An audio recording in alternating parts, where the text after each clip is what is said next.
Hi, this is Pastor Josh from First Baptist of Queen. Thank you for joining us as we read through the Bible every single day. Today, we are starting in Judges chapter 7, verse 1.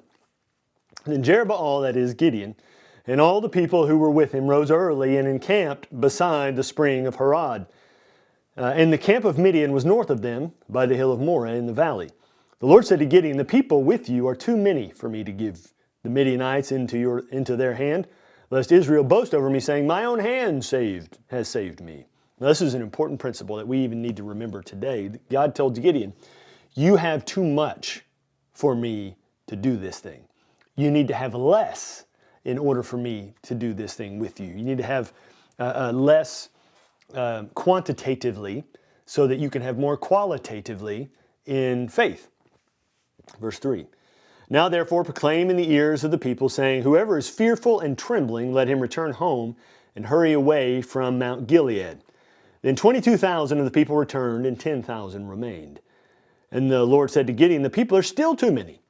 Take them down to the water, and I will test them for you there. And anyone of whom I say to you, this one shall go with you, shall go with you.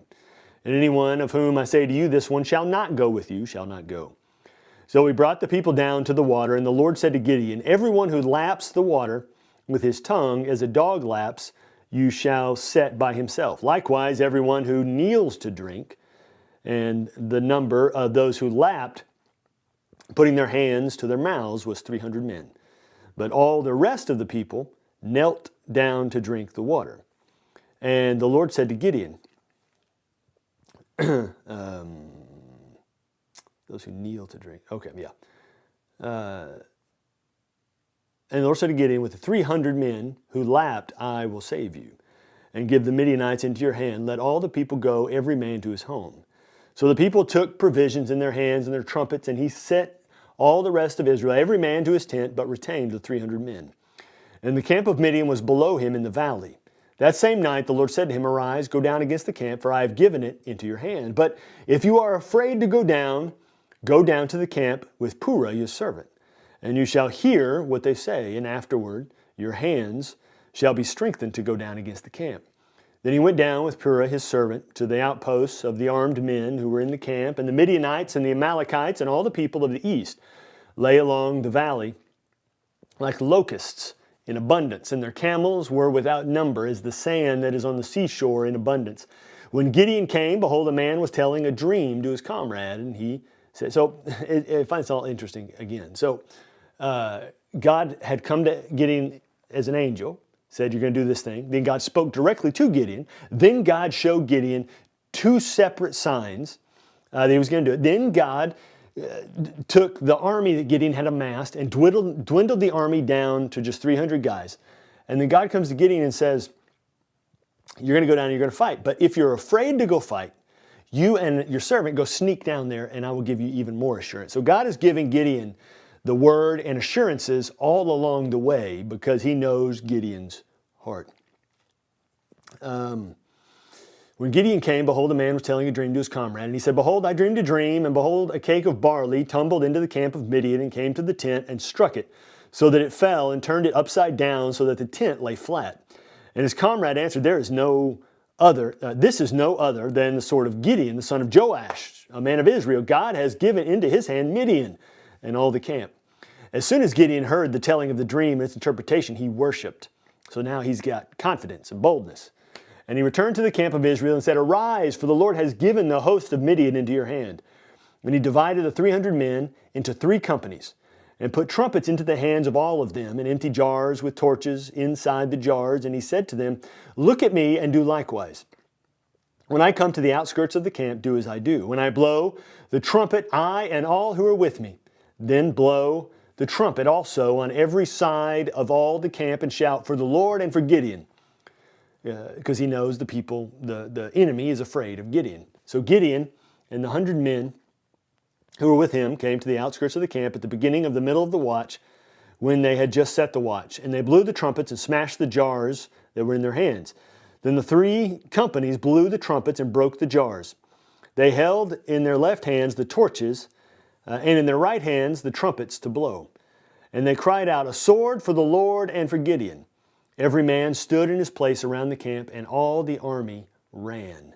They cried out and fled. When they blew the 300 trumpets, the Lord set every man's sword against his comrade and against all the army, and the army fled as far as Bethshittah toward Zerorah, as far as the border of Abel Maholah by Tabbath. And the men of Israel were called out from Naphtali and from Asher and from all Manasseh, and they pursued after Midian. So Gideon set this deal up, and the men are all around the camp. God had told them to do this, and then God set the enemy against themselves because they're running out of their camp. They hear the shouts of the enemy army, they hear the trumpets, they see the torches, and they're afraid that the enemy has infiltrated the camp.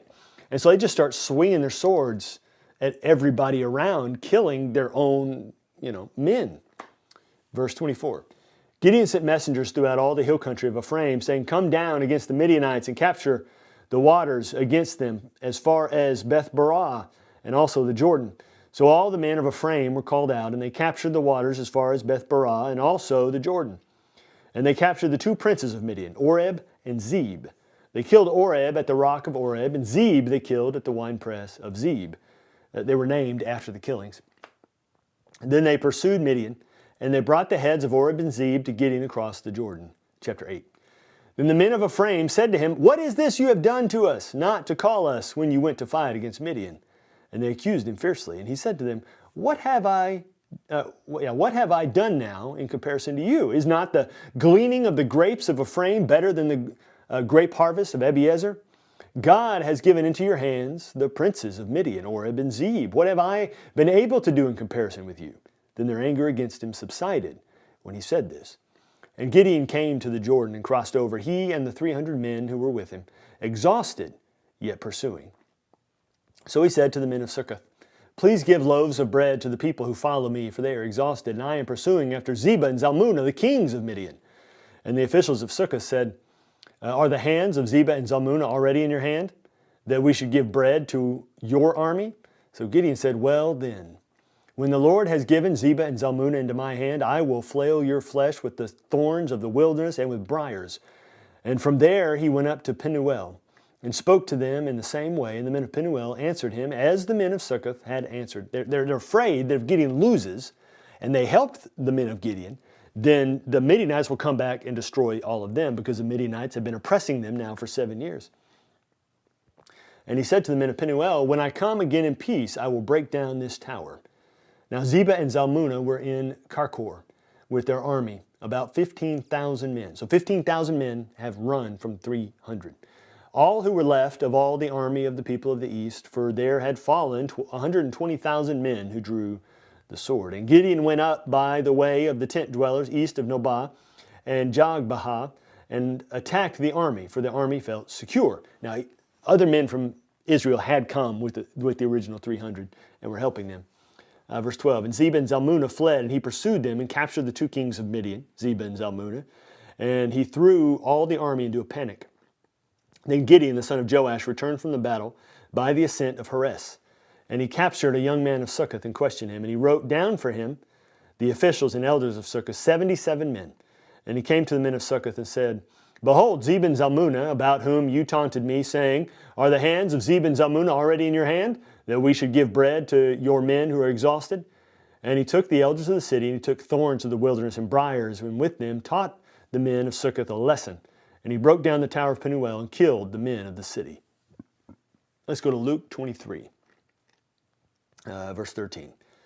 Pilate then called together the chief priests and the rulers and the people and said to them, "You brought me this man as one who was misleading the people. And after examining him before you, behold, I did not find this man guilty of any of your charges against him. Neither did Herod, for he sent him back to us. Look, nothing deserving death has been done by him. I will therefore punish and release him."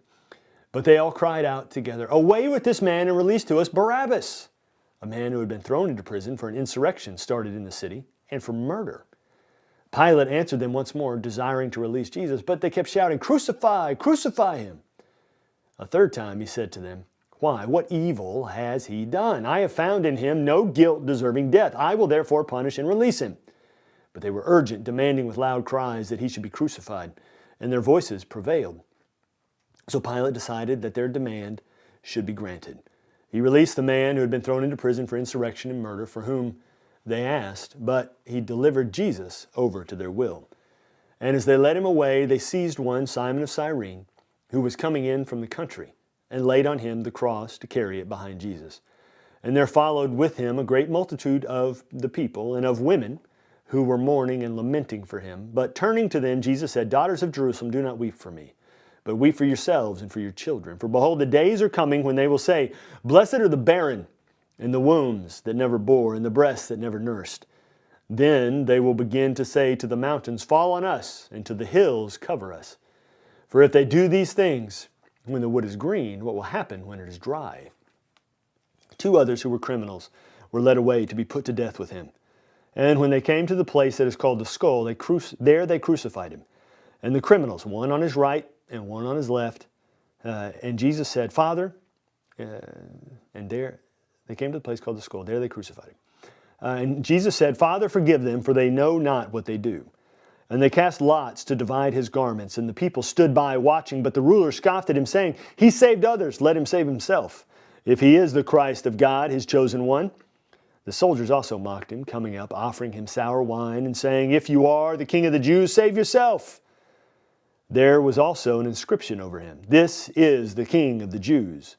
One of the criminals who were hanged railed at him, saying, Are you not the Christ? Save yourself and us. But the other rebuked him, saying, Do you not fear God, since you are under the same sentence of condemnation? And we indeed justly, for we are receiving the due reward for our deeds, but this man has done nothing wrong. And he said, Jesus, remember me when you come into your kingdom. And he said to him, Truly, I say to you, today you will be with me in paradise. Let's go to Psalm 97, verse 1. The Lord reigns. Let the earth rejoice. Let the many coastlands be glad. Clouds and thick darkness are all around him. Righteousness and justice are the foundation of his throne. Fire goes before him and burns up his adversaries all around. His lightnings light up the world. The earth sees and trembles. The mountains melt like wax before the Lord of all the earth. The heavens proclaim his righteousness, and all the peoples see his glory. All worshippers of images are put to shame, who make their boast in worthless idols. Worship him, all you gods. Zion hears and is glad, and the daughters of Judah rejoice because of your judgments, O Lord. For you, O Lord, are most high over all the earth. You are exalted far above all gods. O you who love the Lord, hate evil. He preserves the lives of his saints. He delivers them from the hand of the wicked. Light is sown for the righteous, and joy for the upright in heart. Rejoice in the Lord, O you righteous, and give thanks to his holy name. Psalm 98, a psalm, verse 1. Oh, sing to the Lord a new song, for he has done marvelous things. His right hand and his holy arm have worked salvation for him. The Lord has made known his salvation. He has revealed his righteousness in the sight of the nations. He has remembered his steadfast love and faithfulness to the house of Israel. All the ends of the earth have seen the salvation of our God. Make a joyful noise to the Lord, all the earth. Break forth into joyous song and sing praises. Sing praises to the Lord with the lyre and the sound of melody, with trumpets and the sound of the horn. Make a joyful noise before the King, the Lord. Let the sea roar and all that fills it, the world and those who dwell in it. Let the rivers clap their hands. Let the hills sing for joy together before the Lord, for he comes to judge the earth. He will judge the world with righteousness and the peoples with equity. Proverbs chapter 14, verse 7. Leave the presence of a fool, and there you do not meet words of knowledge. The wisdom of the prudent is to discern his way, but the folly of fools is deceiving. The actions of fools can deceive you and lead you away from where God would have you go. So he says there in verse 7, leave the presence of the fools. And because in the presence of fools, you don't meet knowledge, you don't meet understanding, you only meet foolishness that would lead you away from where God would have you to go. So thank you for joining us as we read through God's Word every single day. I hope you'll come back tomorrow as we keep journeying through God's